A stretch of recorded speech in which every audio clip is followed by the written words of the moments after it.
Dragon Dreamers, Gina, Virginia, Casella here.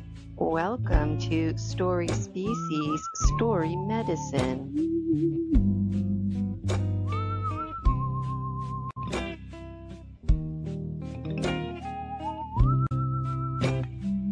When we share our stories, we give and receive medicine.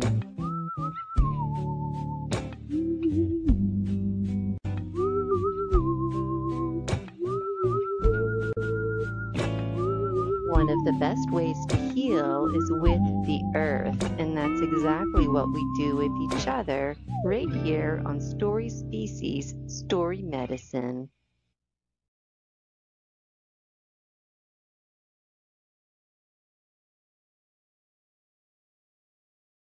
Ready to take your medicine?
Hi, everybody. I don't know if if anybody heard anything that I said. It's good to be here. Thank you for having me. And I'm really looking forward to our time together. I can see folks are starting to sign on. Today I'm reading from Buy Me a Coffee. And the link there, it's right in the description. You can also find it in the comments. It's up on the screen. Just do a quick Google search on Buy Me a Coffee. You can also just relax and listen along. And if you're looking to level up, definitely check out Steam Yard. I'm definitely still learning because the first, 15 minutes or so here now, 8 minutes, almost 8.5 minutes. I don't know if folks can hear me or not. Okay, so let's read.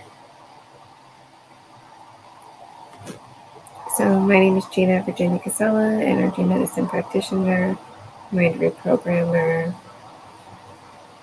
and spiritual biz entrepreneur. This is from a little post that I made in Buy Me a Coffee. Usually it's not so big, so when I say little post, I was just thinking about that. Usually my posts are little, but this one was one of the bigger ones, and I thought, you know what? This is one of those posts that is going to transform into my books one day. And I thought, you know what? Why not share it now? Why wait 5 years to share it from now or whatever? So October 25th, 2025 is when I wrote it. Today's date is October 27th. A candle for the biological one known as Gina. A candle for the biological one known as Gina. I'm not dead, dragons. Just realizing this title might imply that I'm alive. I wrote too much and then deleted most of it. And there's still lots to read. Take it as is. Read to the end or skip to the end. Tears. Love to hear how you relate in the comments. No matter where I go or what I do, I'll always be me. Don't let your roles cause a blurred sense of identity. Something I super struggled with.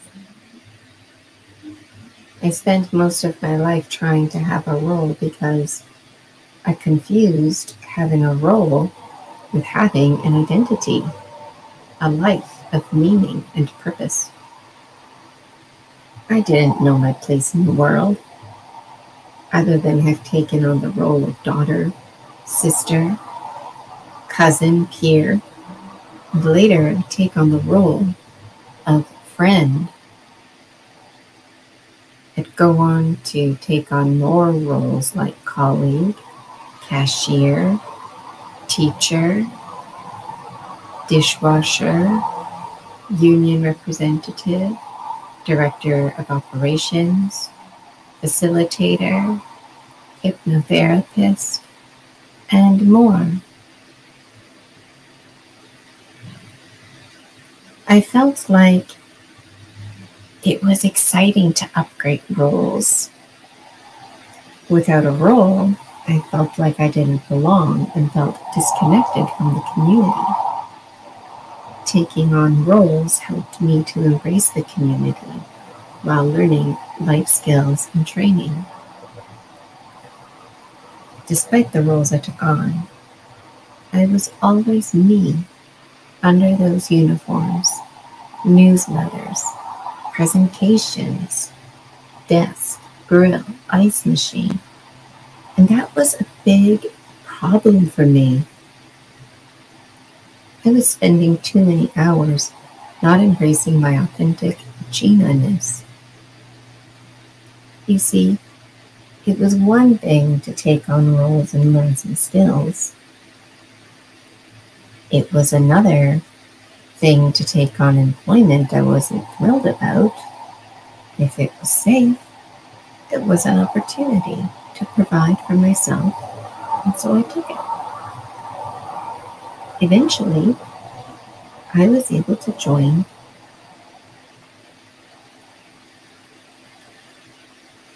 other colleagues in my field, I found a job and my life went on.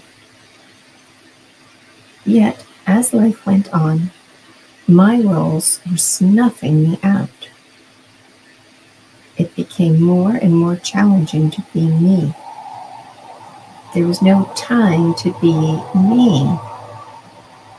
I joined dance for a few months when I was 25. It wouldn't be until age 36 I'd join again. What the fuck? Despite all the happy times and joy I experienced, how could I be me when I'm constantly in survival mode? Even though I was working in my field, I was still in survival mode.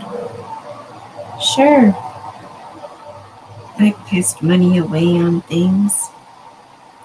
But the point is, my student loan debt was haunting me. And despite earning a professional income, I was still living paycheck to paycheck. I intentionally blended my work life with my personal life, seeing them as one and the same. As the years passed by, it was a harsh reality check that this student status type lifestyle was my lifestyle. I felt if I took on the role of wife, things would smooth out in terms of the cost of living. Moreover, I desired to take on the role of mother. God, when I was a little girl, that was my little girl dream. Like many children, someday have a family of my own. I remember being eager to take on the role of girlfriend and caretaker, all in anticipation of this. I never wanted a career. It's how my life unfolded as I strived to survive and make the best of my life. I took on the masculine role of protector and provider, which made it challenging to take on the role of receiver. It was confusing to provide for men, and I never was one to get hung up on gender roles. I honestly figured someday I would be in the role of mother and not generate money at all. So I felt like I was offering men a pay-forward type of lifestyle.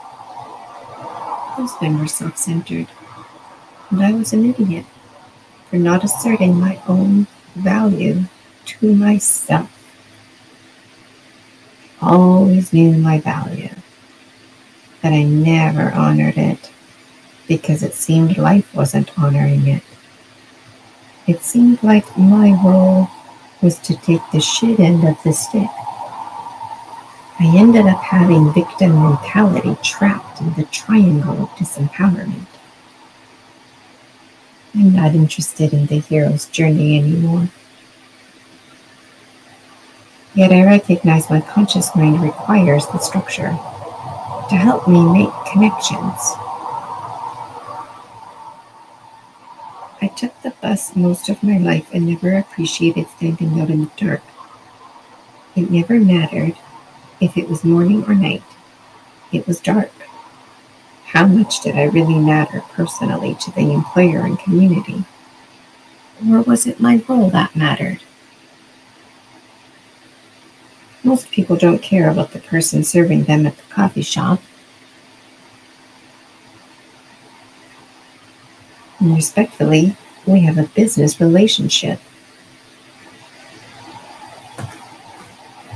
There's definitely the benefits of having a workplace community. But honestly, I can't expect my colleagues to pay my bills. I got tired of my roles clouding me. It's not my roles' fault, it's my fault. Roles are like clothing we put on and take off. I was clinging to mine. My roles became masks, as did my archetypes. Eventually, I didn't even know myself.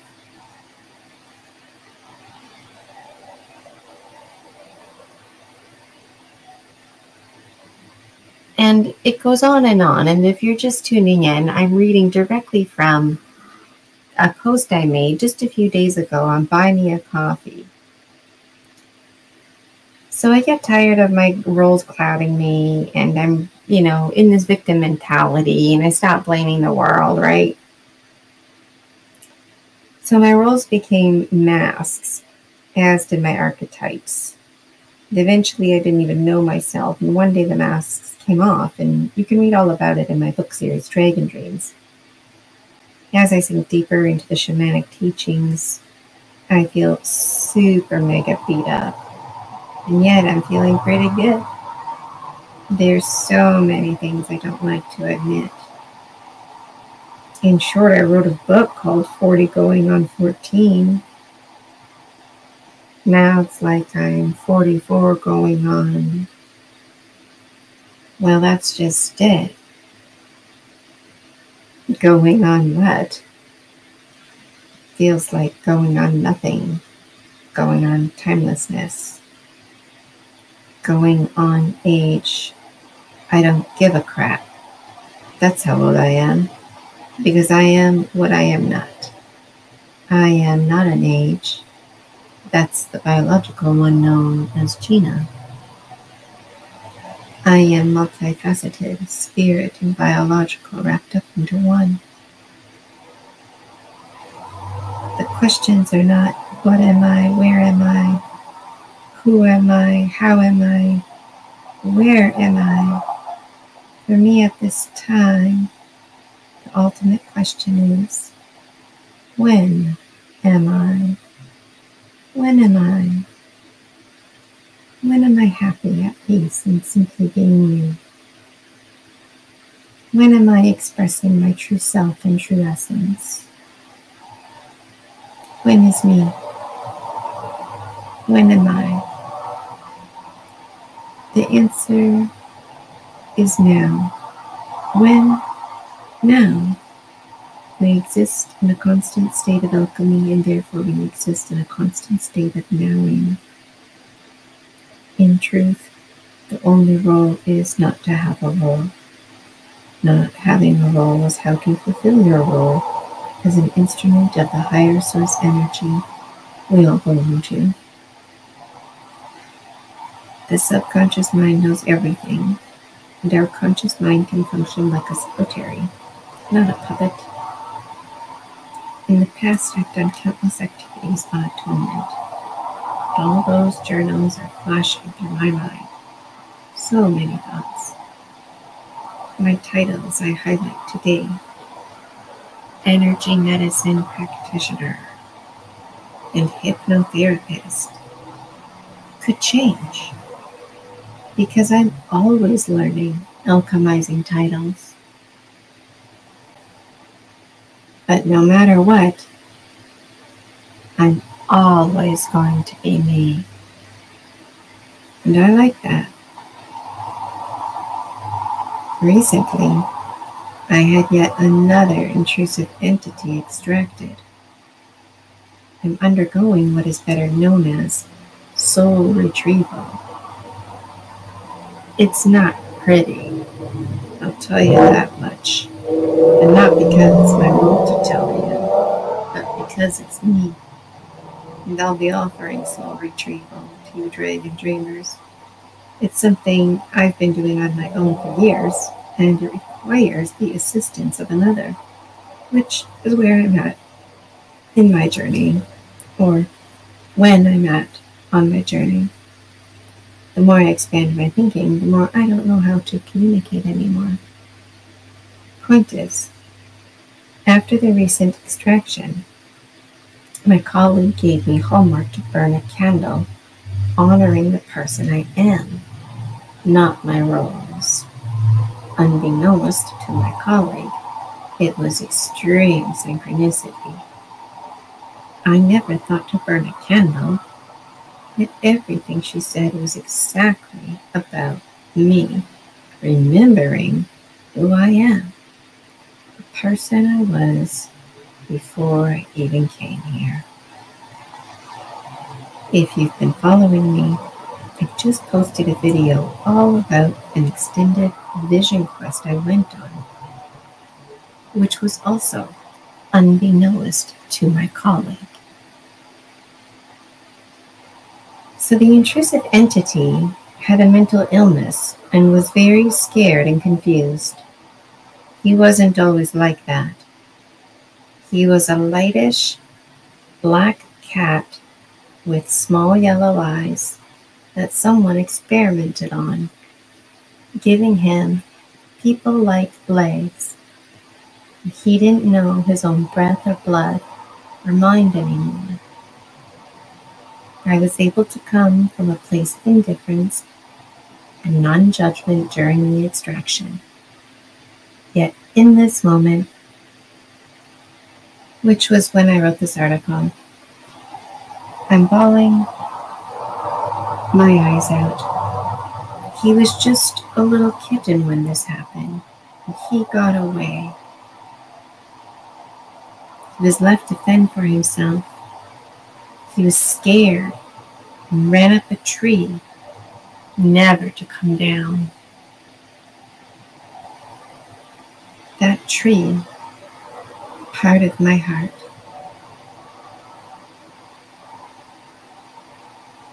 He took on the role of protecting my heart because it's the only safe place he's ever known.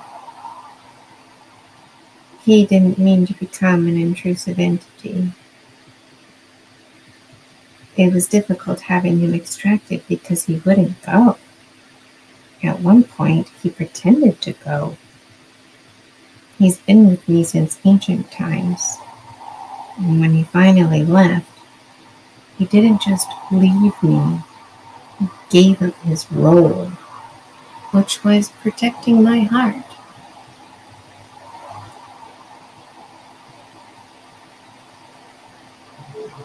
Isn't that special? I'm like so super touched by this story, and also concerned by the what the fuck was going on at that timeline when the cat lived.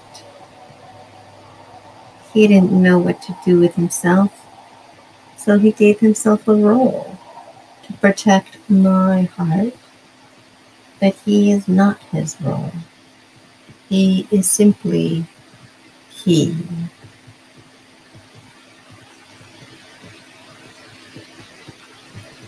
No matter the intention, we are not our roles.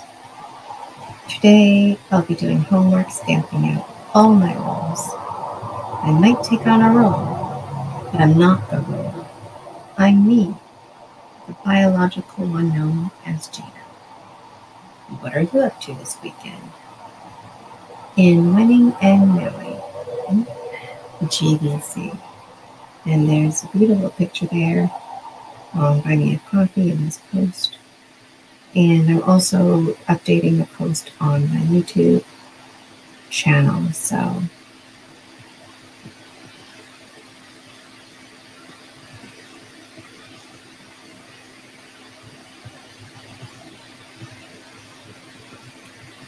all right. I hope you all have a wonderful day, and I will see you next time. Thank you for joining me on Story Species, Story Medicine.